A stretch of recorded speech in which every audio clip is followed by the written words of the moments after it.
بسم اللہ الرحمن الرحیم۔ السلام علیکم ورحمۃ اللہ وبرکاتہ۔ آج میں آپ سے ایک ایسی دعا شیئر کرنے والی ہوں، ایک ایسی دعا جو کچھ نوجوانوں نے اس وقت مانگی تھی جب ان کے پاس نہ کوئی گھر تھا، نہ کوئی سیکیورٹی، نہ کوئی فیوچر کا پلان، اور نہ ہی انہیں پتہ تھا کہ اگلی صبح زندہ بھی ہوں گے یا نہیں۔ لیکن حیرانی کی بات یہ ہے، ان کی ایک دعا نے ان کی پوری تقدیر بدل دی، اور اللہ نے ان کے لیے ایسا انتظام کیا جس کی مثال آج تک دی جاتی ہے۔ لیکن سوال یہ ہے، آخر یہ نوجوان کون تھے؟ انہیں اپنا شہر کیوں چھوڑنا پڑا؟ اور آخر انہوں نے اللہ سے ایسی کیا دعا کی تھی؟ قرآن ہمیں ایک عجیب اور حیران کر دینے والی کہانی سناتا ہے۔ کچھ روایت کے مطابق رومن امپائر کے ایک شہر افسوس میں کچھ نوجوان رہتے تھے۔ یہ عام لوگ نہیں تھے، یہ طاقتور گھرانوں سے تعلق رکھتے تھے۔ ان کے پاس عزت تھی، مال تھا، آرام کی زندگی تھی، لیکن ایک چیز اور تھی، ایمان۔ اس وقت کا بادشاہ دقیانوس خود شرک کرتا تھا اور چاہتا تھا کہ پوری قوم بھی شرک کرے۔ جو اس کی بات مان لیتا وہ محفوظ رہتا، لیکن جو اللہ کی عبادت پر قائم رہتا اس کے لیے ظلم تھا، سزا تھی اور موت کا خطرہ تھا۔ اب ذرا سوچئے، اگر آپ ان نوجوانوں کی جگہ ہوتے تو کیا کرتے؟ اپنا ایمان بچاتے یا اپنی دنیا؟ اکثر لوگ ڈر گئے اور بادشاہ کے سامنے جھک گئے، لیکن یہ چند نوجوان اللہ کے سامنے جھک گئے۔ انہوں نے فیصلہ کر لیا، ہم سب کچھ چھوڑ سکتے ہیں لیکن اللہ کو نہیں چھوڑ سکتے۔ اسی فیصلے نے ان کی زندگی ہمیشہ کے لیے بدل دی۔ اب سوچئے، جب وہ اپنا شہر چھوڑ کر نکلے ہوں گے تو ان کے دل میں کتنے سوال ہوں گے۔ ہم کہاں رہیں گے؟ کیا کھائیں گے؟ اگر سپاہی ہمیں ڈھونڈ لیں تو ہماری حفاظت کون کرے گا؟ یہ وہ لمحہ تھا جہاں انسان یا تو ڈر کے سامنے ہار مان لیتا ہے یا اللہ پر بھروسہ کر لیتا ہے، اور ان نوجوانوں نے اللہ کو چنا۔ وہ چلتے چلتے ایک غار کی طرف پہنچ گئے، اور روایت میں آتا ہے کہ ان کے ساتھ ایک وفادار کتا بھی تھا جو ان کا ساتھی بنا رہا۔ یہیں سے اللہ ان کی کہانی کو قرآن میں بیان کرتے ہیں۔ اللہ فرماتے ہیں، اذ اویٰ فتیۃ الی الکہف، یعنی جب وہ نوجوان غار کی طرف پناہ لینے چلے۔ یہاں ایک لفظ آتا ہے اویٰ۔ اویٰ کا مطلب صرف کسی جگہ جانا نہیں ہوتا، اس کا مطلب ہے پناہ لینا، کسی جگہ کو اپنا ٹھکانہ بنانا۔ اسی روٹ سے ایک اور لفظ بنتا ہے مأویٰ، جس کا مطلب ہے پناہ کی جگہ یا پرماننٹ ٹھکانہ۔ سوچئے، جن نوجوانوں کے پاس کبھی محل جیسے گھر تھے، اب ان کا ٹھکانہ ایک غار بن گیا۔ لیکن جب اللہ ساتھ ہو تو غار بھی محل سے بہتر ہوتا ہے۔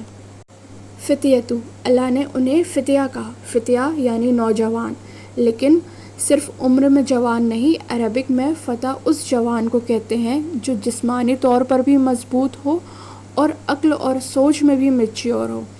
یہ صرف ینگ بوائز نہیں تھے، یہ اسٹرانگ بلیورز تھے۔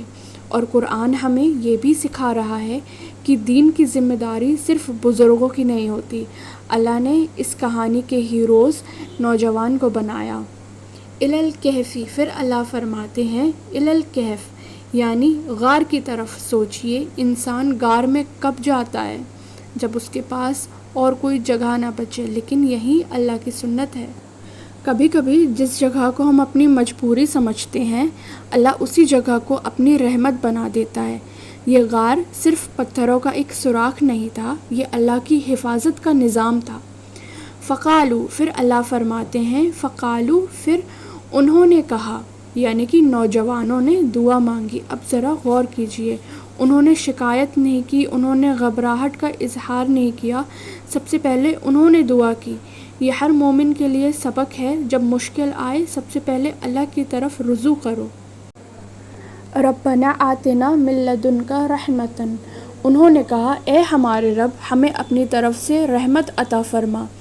یہاں ایک بہت خوبصورت بات ہے، انہوں نے صرف رزق نہیں مانگا، صرف حفاظت نہیں مانگی، صرف گھر نہیں مانگا، انہوں نے رحمت مانگی، کیونکہ اللہ کی رحمت میں سب کچھ آ جاتا ہے، ہدایت بھی، مدد بھی، سکون بھی، حفاظت بھی، اور ہر وہ چیز جس کی انسان کو ضرورت ہوتی ہے۔ اور دیکھیے، انہوں نے کہا من لدنک، یعنی تیری خاص طرف سے، ایسی رحمت جو صرف اللہ ہی دے سکتا ہے۔ اسی طرح ایک دعا رسول اللہ صلی اللہ علیہ وسلم نے حضرت ابو بکر رضی اللہ عنہ کو بھی سکھائی، جس میں آتا ہے مغفرتاً من عندک، یعنی اپنی طرف سے مغفرت عطا فرما۔ دونوں دعائیں ہمیں بتاتی ہیں کہ اصلی مدد، اصلی رحمت اور اصلی مغفرت صرف اللہ کے پاس ہے۔ وحیّ لنا، پھر انہوں نے کہا وحیّ لنا یعنی ہمارے لیے انتظام فرما۔ حیّ کا مطلب ہے پریپیئر کرنا، ارینج کرنا، سب کچھ ٹھیک طریقے سے سیٹ کر دینا۔ اسی روٹ سے لفظ ہیئت بھی آتا ہے، جس کا مطلب ہوتا ہے حالات، شکل یا صورت۔ کتنی پیاری دعا ہے۔ انہوں نے اللہ کو یہ نہیں بتایا کہ انتظام کیسے کرنا ہے، بس کہا یا اللہ تو ہی ہمارے لیے سب کچھ تیار کر دے۔ من امرنا یعنی ہمارے تمام معاملات میں، صرف اس مشکل میں نہیں، ہماری پوری زندگی میں، ہمارے ہر فیصلے میں، ہر قدم میں، ہر امتحان میں۔ رشدہ، اور آخر میں رشدہ، رشد، رشد اور رشاد یہ سب ایک ہی روٹ سے ہیں، جس کا مطلب ہے صحیح راستہ، درست فیصلہ اور اللہ کی ہدایت۔ یعنی یا اللہ ہمارے لیے ایسا انتظام فرما اور ہمیں وہی فیصلہ کرنے کی توفیق دے جو تجھے پسند ہو اور جو ہمارے لیے دنیا اور آخرت دونوں میں بہترین ہو۔ کیا ہی خوبصورت دعا ہے۔ اور پھر جو ہوا اس کی کسی نے کلپنا بھی نہ کی تھی۔ جس غار میں وہ صرف کچھ دیر کے لیے پناہ لینے گئے تھے، اللہ نے اسی غار کو ان کی حفاظت کا ذریعہ بنا دیا۔ انہیں محفوظ پناہ ملی، آرام ملا، اور اللہ نے ان کے لیے ایسا انتظام کیا جو انسانی پلاننگ سے بہت اوپر تھا۔ یہی ہے توکل، اللہ پر ایسا بھروسہ جہاں انسان اپنی پوری کوشش کرتا ہے اور پھر نتیجہ اللہ کے حوالے کر دیتا ہے۔ آج ہم اپنی زندگی کے کسی نہ کسی امتحان سے گزر رہے ہیں، کبھی کریئر، کبھی فیملی، کبھی ہیلتھ، کبھی دین پر قائم رہنا۔ لیکن سورہ الکہف کی یہ آیت ہمیں ایک ہی بات سکھاتی ہے، جب تم اللہ کے لیے قربانی دیتے ہو اور اس پر سچے دل سے توکل کرتے ہو تو اللہ ہمارے لیے وہاں سے راستہ کھولتا ہے جہاں تک تمہاری سوچ بھی نہیں پہنچ سکتی۔